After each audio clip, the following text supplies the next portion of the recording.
جہاں تک انسان کی پریشانی کی بات کی جائے تو انسان کی پریشانی کی انتہا وہاں ہوتی ہے جہاں انسان مایوس ہونا شروع ہو جاتا ہے۔ بعض اوقات انسان زندگی میں اپنے آپ کو بالکل تنہا محسوس کرتا ہے، وہ اپنے دل کی بات بھی کسی کو نہیں کہہ پا رہا ہوتا، اور اگر وہ ادھر ادھر دیکھتا ہے کہ اسے کوئی راستہ مل جائے تو اسے کوئی راستہ بھی نظر نہیں آ رہا ہوتا، سوائے اس چیز کے کہ وہ ان یادوں میں کھو جائے جن میں اس نے اچھا وقت گزارا تھا۔ ایسے لمحات میں وہ یادیں جو ہوتی ہے وہ بڑی ہی قیمتی ہوتی ہیں۔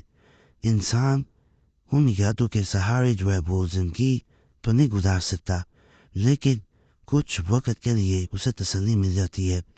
انسان کی کوشش ہوتی ہے کوئی اسے ایسا راستہ مل جائے جو کہ شہرت کٹ بھی ہو، اور وہ محبت کی انتہا بھی اس کے کرنے سے اداس کا عمل، کیونکہ محبت کے بارے میں ہے تو اس لیے یہ انتہا جسے کہا جاتا ہے املیہ کی، اس طرح بھی اسے کہہ سکتے ہیں کہ یہ آخری عمل ہے۔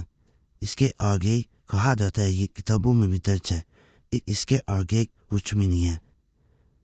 اگر کسی انسان کا کام نہیں بن پا رہا، وہ کافی عملیات کر چکا ہے لیکن اس کی خواہش نہیں پوری ہوئی تو آج کا عمل اسے ضرور کرنا چاہیے۔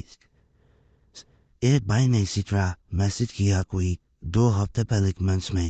بھائی کہتا ہے کہ میں بے حد پریشان ہوں، میری پریشانی کی وجہ یہ ہے کہ جس سے میں محبت کرتا ہوں، میں عمل کرتا ہوں، اس پہ اثر بھی ہو جاتا ہے، کچھ دن اثر رہتا ہے، وہ لوٹ آتا ہے، وہ میری بات میں سنتا ہے، لیکن چند دن ہی گزرتے ہیں تو وہ انسان پھر دوبارہ بدل جاتا ہے۔ میں کافی دفعہ اسے راضی کر چکا ہوں، میں اسے منا چکا ہوں، لیکن وہ دوبارہ لوٹ کے نہیں آتا۔ کوئی عمل کروں تو فائدہ ملتا ہے، عمل نہ کروں تو اثر نہیں ہوتا، وہ انسان تاثر سے نہیں ہوتا۔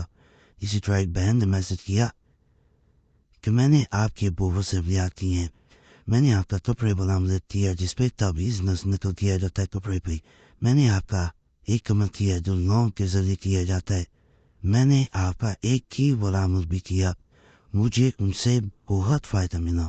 پہلے وہ انسان مجھ سے بات ہی نہیں کر پاتا، وہ مجھ سے بات کرتا ہے، اب میرا آپ اس سے تعلق بھی ہے، لیکن وہ نکاح کی طرف نہیں آتا۔ میں نے اس کے بعد کافی عملیات کیے ہیں کہ وہ کسی طرح انسان شادی کی طرف، نکاح کی طرف آ جائے، لیکن وہ انسان شادی کی طرف نہیں آ۔ مجھے کوئی ایسا عمل بھی بتائیں کہ جس انسان کے لیے وہ عمل کیا جائے، وہ اگر بے چین ہو گیا ہے، سب کچھ ہو گیا ہے، تو وہ اس حد تک بے چین ہو کہ وہ نکاح کے لیے بھی مان جائے۔ مجھے آپ کے عملیات پہ بے حد یقین ہے، اگر میرا کام ہو گیا تو میں ہمیشہ آپ کو دعاؤں میں یاد رکھوں گی۔ تو بہن نے اور بھائی نے جیسا کہ بتایا کہ ان کو اثر بھی ہوا ہے، یہ نہیں کہ انہیں اثر نہیں ملا، انہیں فائدہ ملا ہے، لیکن جو ان کا مقصد ہے کہ وہ عمل اگر اثر کر رہا ہے تو وہ پرماننٹ اثر کرتا رہے۔ یہاں پہ ایک بات بتاؤں، چند وجوہات بھی ہوتی ہیں جن کی وجہ سے عمل چند دن اثر کرتا ہے۔ آپ نے 5 والے جو اپنی ویڈیوز موجود ہیں اس چینل پہ، انہیں ایک دفعہ ضرور دیکھنا ہے، آپ کو پتہ چل جائے گا کہ کیا وجوہات ہوتی ہیں جن کی وجہ سے آپ کا عمل بعض اوقات اثر نہیں کرتا، بعض اوقات اثر کرتا ہے، چند دن اثر کرتا ہے اور اثر ختم ہو جاتا ہے۔ ایک ویڈیو بھی دیکھیں گے تو آپ کو کافی سوالوں کے جواب مل جائیں گے۔ بعض اوقات انسان عمل کر رہا ہوتا ہے، اس حد تک بے چینی میں خود بے چین ہوتا ہے، کر رہا ہوتا ہے، پریشان ہوتا ہے، مایوس ہوتا ہے کہ دوسرے انسان پہ اثر ہی نہیں ہو پاتا، اس کی اپنی پریشانی اس کو دھیان ہی نہیں لگانے دیتی، اس کو یقین ہی نہیں آنے دیتی کہ اس کا فائدہ ہوگا۔ ایسی صورتحال میں بھی اثر ہوتا ہے لیکن کچھ حد تک اثر نہیں مل پاتا جو انسان توقع کر رہا ہوتا ہے، جیسا میں نے کہا ہوتا ہے۔ اور بعض اوقات انسان جو ہوتا ہے وہ 2-3 کشتیوں پہ سوار ہو چکا ہوتا ہے، ایک ادھر سے عمل کیا، ایک کسی اور کا کیا، ایک پھر کسی اور کا کر لیا۔ ایسی صورتحال میں بھی انسان ڈگمگا جاتا ہے۔ انسان تو یہ نہیں سمجھ آ پاتی کہ کس عمل نے اثر کیا اور کس عمل نے نقصان دے دیا، یہ پتہ ہی نہیں چل پاتا۔ ایک عمل ایک تو کرنا چاہیے ایک وقت میں، دوسرا یقین رکھ کے کریں۔ باقی سوال جو اپنی ویڈیوز ضرور دیکھیں۔ عمل آج کا اس طرح کہ سب سے پہلے اِنَّا أَعْطَيْنَاكَ الْكَوْثَرَ، یا عزیزو یا عزیزو یا عزیزو، اس کو خاص طریقے سے پڑھا جاتا ہے۔ سورہ کوثر کی پہلی آیت پڑھنے کے بعد آپ نے یعنی انا اعطیناک الکوثر آپ نے اپنی آنکھیں بند کر لینی ہے، یعنی پہلے کھلی ہوئی تھی آنکھیں، آپ نے پہلی آیت مبارکہ پڑھی ہے، پھر کچھ دوسرے انسان کا تصور لانا ہے آپ نے، یعنی اس کا چہرہ آنکھیں بند کر کے سامنے لانا ہے۔